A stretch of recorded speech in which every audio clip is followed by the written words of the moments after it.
High বন্ধুরা, welcome to my channel. তো আবারও চলে এসেছি তোমাদের সামনে নতুন একটি রেসিপি নিয়ে। তো আজকে আমি বানাবো সর্ষে ফুলের পকোড়া। সর্ষে ফুলের পকোড়া কী করে বানাতে হয় সেটাই আমি তোমাদের সঙ্গে শেয়ার করব। তো বন্ধুরা, ভিডিওটা স্কিপ না করে সম্পূর্ণটা দেখতে থাকো সর্ষে ফুলের পকোড়া কী করে আমি বানাই। তো এইখানে একটা ফার্স্টে থালার মধ্যে আমি দেখো অনেকগুলো সর্ষের ফুল নিয়ে নিয়েছি। আর ফুলগুলো কিন্তু আমি খুব সুন্দর একটু বেছেও ধুয়ে নিয়েছি। আর ফুলগুলো দেখো একটু আমি কিন্তু লম্বা লম্বা সাইজ দেখে করে নিয়েছি। তো দেখো ঠিক এইরকম সাইজটা আমি বানিয়ে নিয়েছি। তো এইখানে ফার্স্টে আমি একটা ছোট দেখে প্লেট নিয়ে নিয়েছি। তো এইখানে আমি ফার্স্টে দিয়ে দেব 2 চামচের মতন চালের গুঁড়ো,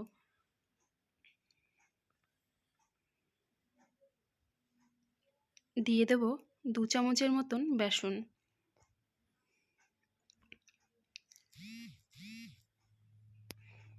তো দেখো 2 চামচের মতন আমি বেসন দিয়ে দিয়েছি।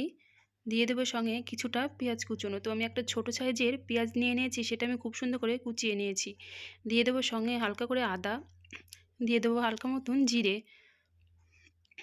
স্বাদ মতন নুন দিয়ে দেবো, হালকা করে হলুদ দিয়ে ও কিছুটা শুকনো লঙ্কার গুঁড়ো দিয়ে এটা আমি খুব সুন্দর করে মেখে নেব। তো এগুলো আমি খুব সুন্দর করে একটু মিশিয়ে নেব। তো এটার মধ্যে আমি হালকা করে জল দিয়ে খুব ঘন করে আমি এটা মাখিয়ে নেব।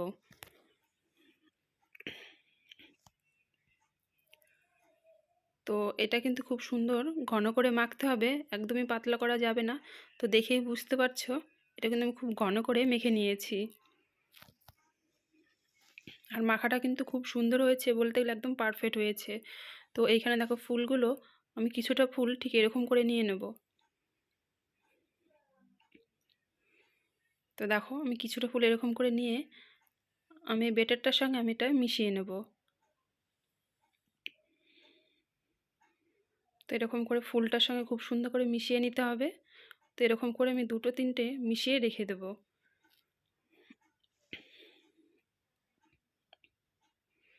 তো দেখো আমি মিশিয়ে নিয়েছি। তো কড়াইটা আমি বসিয়ে দেব, দিয়ে দেবো হালকা করে তেল। তো দেখো তেলটা কিন্তু গরম হয়ে গেছে, দেখেই বুঝতে পারছো। তো তেলটা আমি কড়াইয়ের সঙ্গে একটু মিশিয়ে নিলাম। কড়াইয়ের সঙ্গে মিশিয়ে নিলে ভাজতে সুবিধা হয় ও গাটার সঙ্গে মিশে যায় না। তো আমি এক এক করে আমি বড়াগুলো ভেজে নেব। তো ফুলটা আমি খুব সুন্দর করে দিয়ে দিয়েছি, ঠিক এরকম করে কিছুটা ফুল আমি দিয়ে দেব। তো আমি সম্পূর্ণটা দিয়ে দিয়েছি, এটা হালকা করে আমি উল্টিয়ে দেব। এটা কিন্তু খুব হালকাভাবে ভাজতে হবে, জোরে আছে ভাজা একদমই যাবে না। তো এটা ধীরে ধীরে ভাজতে হবে, তাহলে ভিতর থেকে খুব সুন্দর মুচমুচে হয়ে যাবে।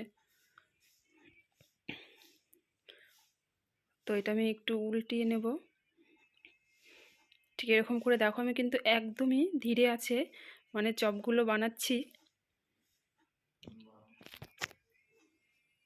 তো দেখো খুব সুন্দর লাল লাল হয়ে গেছে, দেখেই বুঝতে পারছো ভাজাটা কিন্তু কমপ্লিট হয়ে গেছে। তো এটা এখন আমি তেল ঝরিয়ে উঠিয়ে নেব। তো দেখো বন্ধুরা, আমার সর্ষে ফুলের পকোড়া কিন্তু একদম কমপ্লিট হয়ে গেছে। আর খুব সুন্দর হয়েছে, একদম মুচমুচে হয়ে গেছে। দেখো এটা খুব মুচমুচে হয়েছে আর খেতেও কিন্তু দারুণ লাগে। তো বন্ধুরা অবশ্যই কিন্তু এটা বাড়িতে ট্রাই করে দেখবে খেতে কেমন হয়। তো ভিডিওটা যদি ভালো লেগে থাকে লাইক কমেন্ট শেয়ার করো আর সাবস্ক্রাইব করে দিও।